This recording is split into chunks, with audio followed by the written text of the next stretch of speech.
Mesdames, Messieurs, aujourd'hui nous nous retrouvons pour aborder un sujet souvent ignoré, minimisé, voire nié dans nos sociétés, la violence sexuelle masculine.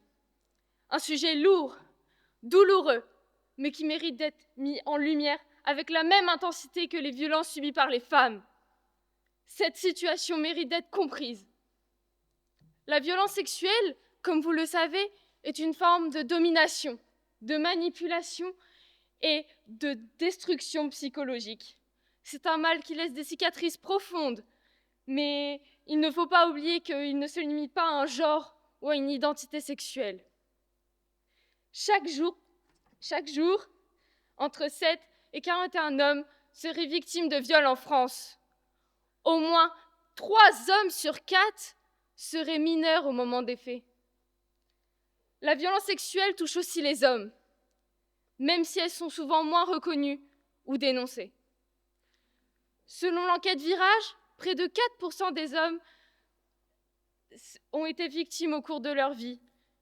Dans l'immense majorité des cas, ces violences ont lieu durant l'enfance, l'adolescence, souvent avant 14 ans et parfois très tôt.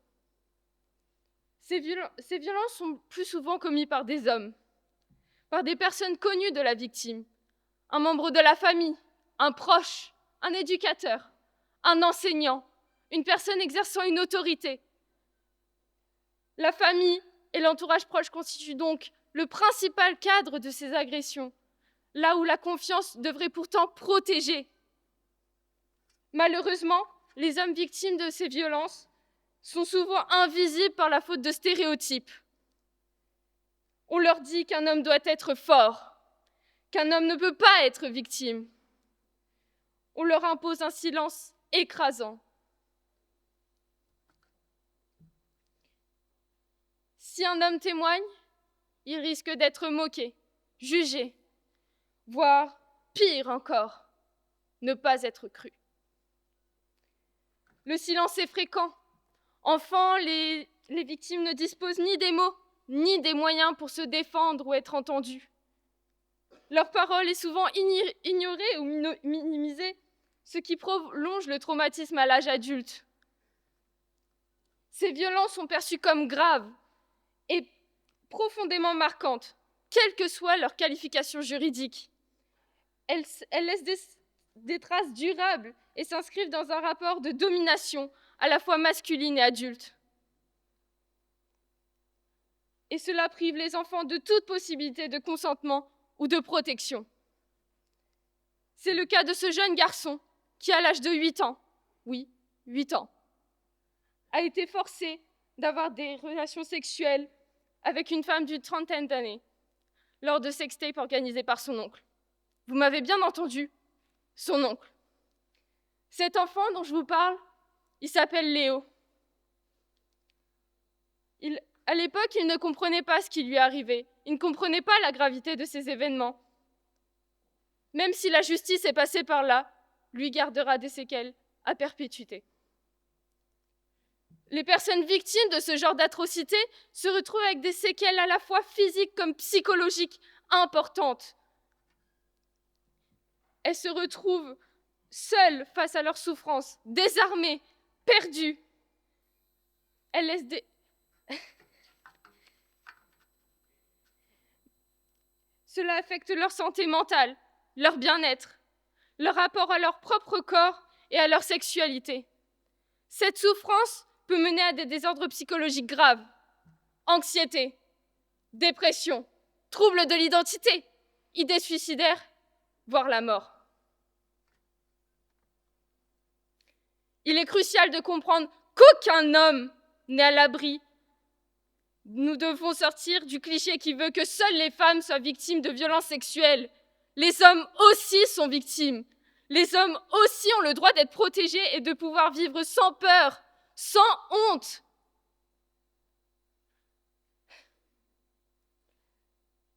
Si la société continue, tant que la société entretiendra des clichés comme si un homme est sexuellement stimulé ou un orgasme lors de l'agression, cela veut dire qu'il participe volontairement. Ou encore, si l'agresseur est une femme, Le jeune garçon ou l'adolescent devrait se sentir chanceux d'avoir été initié aux relations sexuelles. Les hommes continueront de ressentir une honte injustifiée. Après des analyses menées par des psychiatres sur des prisonniers condamnés pour agression sexuelle, on a constaté que ces personnes ont souvent un désir de contrôle, de pouvoir, mais aussi de violence et d'humiliation. Même s'il y a beaucoup de psychopathes immatures et impulses chez les auteurs de viol, il y a aussi Monsieur Tout-le-Monde. La biographie des auteurs de viol est souvent très chargée de lourdes blessures traumatiques. L'agression est avant tout motivée par la volonté de pouvoir et de contrôle sur le corps de l'autre. En tant que société, nous devons être capables de reconnaître les souffrances des personnes des hommes victimes de violences sexuelles et de leur offrir un soutien adapté. Nous devons veiller à ce que la justice soit égale pour tous.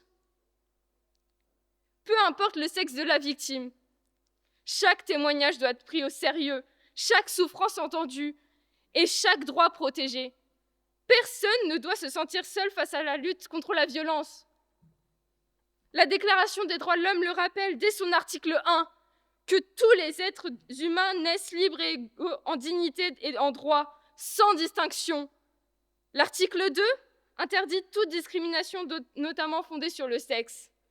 L'article 3 garantit à chacun le droit de sûreté à sa personne. Et l'article 5 prohibe tout traitement cruel, inhumain ou dégradant. Or, les agressions sexuelles constituent précisément une atteinte grave à la dignité et à l'intégrité de la personne et à sa sécurité. Ces droits fondamentaux protègent toutes les victimes sans exception. Les hommes qui subissent ces violences ne demandent ni privilèges, ni traitement particulier. Ils demandent simplement que les principes universels des droits de l'homme leur soient pleinement appliqués. Selon l'article 222-30-1 et 224 du Code pénal, une agression sexuelle est pénalement punie de 20 ans de réclusion criminelle. Reconnaître ces faits, c'est rappeler que ces violences sexuelles sont ni marginales, ni exceptionnelles, et qu'elles exigent une réponse judiciaire à la hauteur de leur gravité.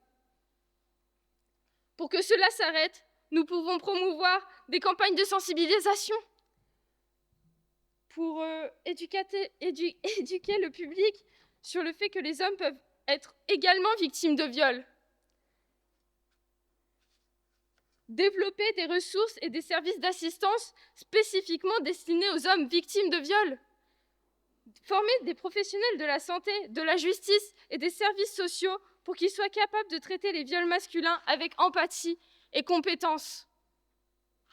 Le quotidien d'un homme ayant été victime de viol serait de permettre de vivre avec le temps, sans traumatisme, avec la possibilité de travailler sur leur guérison, de maintenir des activités professionnelles et personnelles et de reconstruire sa vie. Il est important que la société, les proches et les professionnels de santé les soutiennent afin de créer un environnement dans lequel les victimes se sentiront comprises, écoutées et aidées dans leur reconstruction. Alors vous tous ici présents, oui, vous tous, ne soyez pas complices de cette injustice. Ne soyez pas complices inconscients.